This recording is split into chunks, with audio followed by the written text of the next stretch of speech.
20 Ramadan. Kalau kita tengok, ada satu malam yang kita nanti-nantikan yang akan datang. Apakah malam yang kita nanti-nantikan tu? Itulah dia malam Al-Qadar. Malam Al-Qadar kita selalu sebut Lailatul Qadar. Kadang-kadang orang sebut malam Lailatul Qadar. Dah malam Lailatul Qadar lagi. Lailah tu maksudnya malam. Al-Qadar tu apa maksud dia? Apakah maksud Al-Qadar? Al-Qadar ni banyak maksud dalam bahasa Arab. Yang pertama, Al-Qadar ni maksudnya kadar. Kadar lah, maksudnya bilangan. Maksudnya Allah SWT menetapkan bilangan-bilangan pada malam itu. Semua tentu kita yang kita sebut sebagai takdir ni, semuanya diturunkan, ditetapkan pada malam itu. Contohnya macam umur saya. Berapakah umur saya yang Allah Ta'ala tetapkan? Allah bagi tahu, Allah sampaikan kepada malaikat pada malam itu.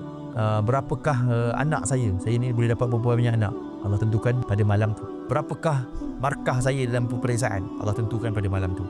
Semualah benda-benda yang ada bilangan, ada kadar ni Allah tetapkan pada malam itu. Itu maksud qadar yang pertama. Maksud qadar yang kedua adalah kemuliaan. Orang Arab dia namakan Al-Qadri, maksudnya kemuliaan. Dia memuliakan seseorang, dia menghormati seseorang, dia panggil takdir, mentakdirkan seseorang, maksudnya memuliakan seseorang. Jadi malam itu adalah malam yang mulia. Sebab Allah SWT memuliakan malam tu dengan Allah menurunkan Al-Quran pada waktu malam itu, waktu malam Al-Qadar. Jadi bilakah malam Al-Qadar ni akan berlaku? Wallahu alam. Kita pun tak tahu adakah dia akan berlaku pada malam ni, mungkin dia berlaku malam ni, mungkin dia berlaku bila-bila. Tapi besar harapan kita dia akan berlaku di 10 akhir Ramadan. Jadi 10 akhir Ramadan akan bermula pada esok.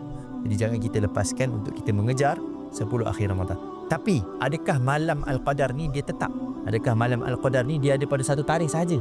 Jawapannya para ulama ada banyak pendapat lah dalam bab ni.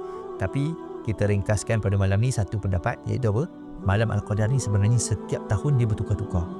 Mungkin tahun ni berlaku dalam 10 akhir Ramadan. Mungkin tahun lepas dia berlaku dalam 10 awal Ramadan. Mungkin 2 tahun lepas ataupun 2 tahun akan datang dia berlaku dalam 10 tengah Ramadan. Jadi setengah-setengah ulama pendapat ni dia kata malam Al-Qadar ni sebenarnya dia berpindah-pindah. Tahun ni lain, tahun depan lain.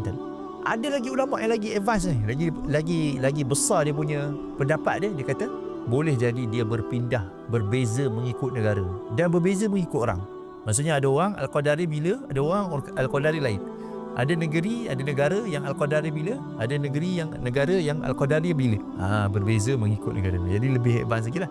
Jadi sebab itulah kita berusaha untuk beramal setiap malam dalam bulan Ramadan. Kalau kata kita dapat, kita akan dapat.